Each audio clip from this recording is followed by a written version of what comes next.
আজকের ভিডিওতে আমরা রায়মার্টিন প্রশ্নবিচিত্রা ক্লাস 10 ভলিউম 1 ভৌতবিজ্ঞান সাবজেক্টের 7 নম্বর যে স্কুলের প্রশ্নপত্রের উত্তরসহ সমাধান আমরা দেখে নেব। তো দেখতেই পাচ্ছ 7 number school Howrah Vivekananda institution group এ।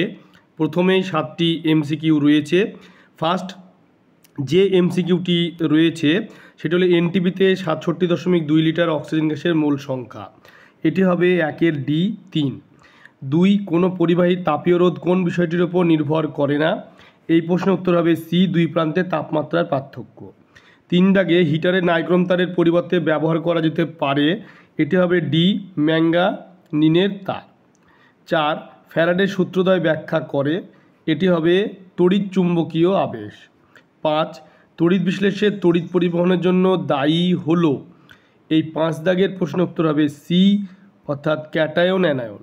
6 হাইড্রোজেন সালফাইড গ্যাস প্রস্তুতে কোনটি ব্যবহার করা হয়।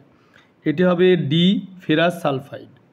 7 তড়িৎ বিজারণ ছাড়া নিষ্কাশন করা যায় না এমন ধাতু হলো। এটি হবে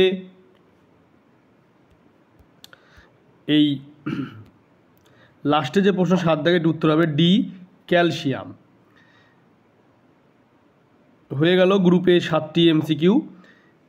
এরপরে গ্রুপ যে বি, সে বি এর প্রশ্ন উত্তরের সমাধান আমরা দেখে নেব। 2.1 দাগে রয়েছে একটি কঠিন ব্লকের তাপ পরিবহনের হার ব্লকের দৈর্ঘ্যের সমানুপাতিক না ব্যস্তানুপাতিক। এটি হবে সমানুপাতিক। এরপরে 2.2-তে রয়েছে এসটিপিতে কোনটিতে অণুর সংখ্যা কম, 2 গ্রাম হাইড্রোজেন না 2 লিটার হাইড্রোজেন। এই প্রশ্নের উত্তর হবে 2 লিটার হাইড্রোজেন। এরপর রয়েছে 2.2 অথবা এসটিপিতে 1 গ্রাম পরিমাণ একটা গ্যাসের আয়তন 140 ml হলে গ্যাসটির আণবিক ওজন কত। এই প্রশ্ন উত্তর হবে গ্যাসটির আণবিক ওজন 160 গ্রাম পার মোল।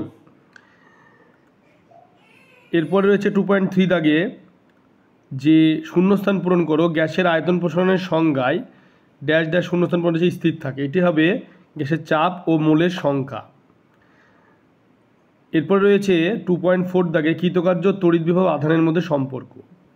এটি হবে তড়িৎ বিভব সমান কৃতকার্য বাই আধান। এরপর রয়েছে যে ওয়াট ঘন্টা কোন ভৌত রাশির একক।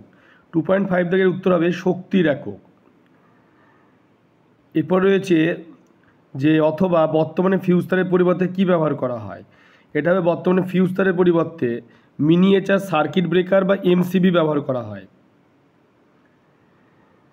এরপর রয়েছে 2.6 দাগে সত্য বা মিথ্যা লেখো। বিশুদ্ধ জল তড়িতের সুপরিবাহী। এটি হবে মিথ্যা। 2.7 তড়িৎ বিশ্লেষণ প্রকৃতপক্ষে কোন ধরনের বিক্রিয়া। এটি হবে জারণ বিজারণ বিক্রিয়া। তারপরে 2.8 নাইট্রোলিয়ামের উপাদান কী কী। নাইট্রোলিয়ামের উপাদান হলো ক্যালসিয়াম, সায়ানামাইড ও কার্বন। 2.9 দাগে রয়েছে কার্বন বিজারণ পদ্ধতিতে ধাতুর সঙ্গে প্রাপ্ত গ্যাসটির নাম কি। এটা হবে কার্বন মনোক্সাইড। তারপরে রয়েছে অথবা মূর্ছের রাসায়নিক সংকেত কি। এটা হবে Fe2O3XH2O।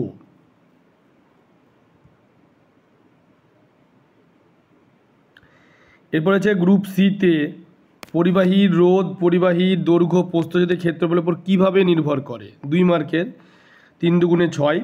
তো এই প্রশ্নের উত্তরটি হবে দৈর্ঘ্যের ওপর রোধের নির্ভরতা। উপাদান প্রস্থচ্ছেদ অন্যান্য ভৌত অবস্থা অপরিবর্তিত থাকলে কোনো পরিবাহীর রোধ ওর দৈর্ঘ্যের সমানুপাতিক হয়, অর্থাৎ আর ভ্যারিয়েশন এল যখন এ স্থির থাকে। আর প্রস্থচ্ছেদের নির্ভরতা উপাদান দৈর্ঘ্য উষ্ণতা অন্যান্য ভৌত অবস্থা অপরিবর্তিত থাকলে পরিবাহীর রোধ ওর প্রস্থচ্ছেদের ব্যস্তানুপাতিক হয়, অর্থাৎ আর ভ্যারিয়েশন 1/a যখন এল স্থির থাকে।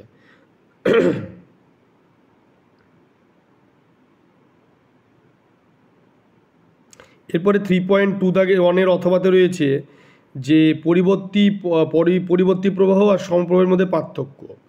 এই পার্থক্যটা হচ্ছে যে প্রবাহের দিক থেকে পরিবর্তী প্রবাহের তড়িৎ প্রবাহ নির্দিষ্ট সময় অন্তর দিক পরিবর্তন করে, যেখানে সমপ্রবাহের তড়িৎ প্রবাহ সর্বদা একই দিকে চলে। উৎস পরিবর্তী প্রবাহের উৎস হচ্ছে সাধারণত জেনারেটর বা অল্টারনেটর যা বিদ্যুৎ উৎপাদন কেন্দ্রে ব্যবহৃত হয়। আর সমপ্রবাহের উৎস হলো ব্যাটারি বা তড়িৎ কোষ।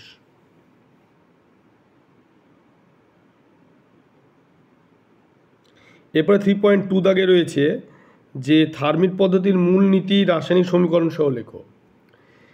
কয়েকটি ক্ষেত্রে ধাতব অক্সাইড উচ্চ উষ্ণতায় অপেক্ষা সক্রিয় ধাতু দ্বারা বিজারিত করে ধাতব মৌলে পরিণত করা যায়। অ্যালুমিনিয়ামকে বিজারক হিসেবে ব্যবহার করে অক্সাইড থেকে লোহা, ক্রোমিয়াম, ম্যাঙ্গানিজ ইত্যাদি নিষ্কাশন করা হয়। একেই থার্মিট পদ্ধতি বলে।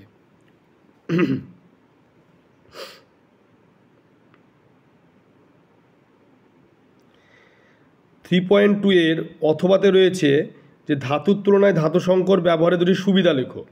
এই প্রশ্নের উত্তরটি হবে ধাতুর তুলনায় ধাতু সংকর ব্যবহারের সুবিধা সেটা যে উন্নত শক্তি দৃঢ়তা। ধাতু সংকর তৈরি করলে প্রায়শই তার মূল ধাতুর তুলনায় বেশি শক্তি দৃঢ়তা পাওয়া যায়, যেমন ইস্পাত লোহার তুলনায় অনেক বেশি শক্তিশালী।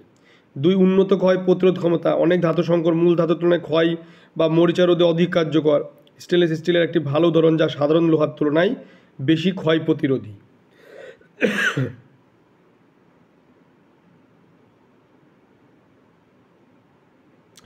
এরপরে 3.3 দাগে রয়েছে পরীক্ষাগারে নাইট্রোজেন গ্যাস প্রস্তুতির নীতি রাসায়নিক সমীকরণ সহ লেখো। এটি পরীক্ষাগারে অ্যামোনিয়াম ক্লোরাইড সোডিয়াম নাইট্রেট বিক্রিয়ায় নাইট্রোজেন উৎপন্ন করা হচ্ছে। NH4Cl ও NaNO2 4:5 ওজন অনুপাতে মিশ্রণ অল্প পরিমাণ জলে দ্রবীভূত করে প্রাপ্ত যে গাঢ় দ্রবণকে সাবধানে সামান্য উত্তপ্ত যদি করা হয় তাহলে N2 উৎপন্ন হয়। এবং বিক্রিয়াটা দুটো ধাপে ঘটে। প্রথমে অ্যামোনিয়াম নাইট্রেট তৈরি হয় NH4NO2, সেখান থেকে পরে সামান্য তাপ দিলেই বিয়োজিত হয়ে যায়, ভেঙে যায়, নাইট্রোজেন গ্যাস এবং জল তৈরি হয়।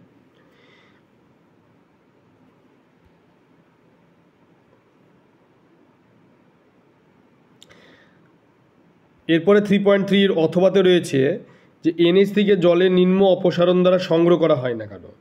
এইটার উত্তর হবে অ্যামোনিয়া গ্যাস সাধারণত সাধারণ তাপমাত্রাতে জলে অত্যন্ত দ্রাব্য জলে দ্রবীভূত হয়ে অতিস্থায়ী অ্যামোনিয়াম হাইড্রোক্সাইড তৈরি করে।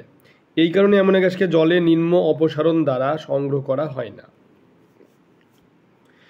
তোমরা ভিডিওটি বেশি করে শেয়ার করবে, চ্যানেলটিকে অবশ্যই সাবস্ক্রাইব করবে, সাবস্ক্রাইব পাশে থাকা বেল আইকনটি তোমরা প্রেস করবে যাতে পরবর্তী ভিডিও নোটিফিকেশান তোমাদের কাছে পৌঁছে যায়।